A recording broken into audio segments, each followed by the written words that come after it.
J'ai envie de m'investir, j'ai surtout envie d'être un lien, un trait d'union entre les différentes générations d'avocats, entre les différents types d'avocats et puis aussi entre le barreau et l'extérieur. En fait, les 2 premières années, on est d'abord vice-bâtonnier ou vice-bâtonnière, donc on se consacre plus spécifiquement aux stagiaires. Et puis on forme un tandem avec le bâtonnier en fonction. Ici, ce sera Emmanuel Plascart, avec qui je pense qu'on va pouvoir faire du bon travail et se placer dans la continuité. Tous les deux, on a été délégués des stagiaires, mais ça marque évidemment, et on reste toujours intéressés par les problèmes que peuvent rencontrer les stagiaires. C'est une profession qui n'est pas évidente. On est un très grand barreau, c'est compliqué d'arriver, de s'intégrer, de comprendre tous les usages de la profession. Le statut des stagiaires n'est pas facile non plus.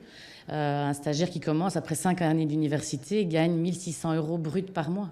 Quand on enlève les charges, en fait, les stagiaires sont payés en dessous du seuil de pauvreté.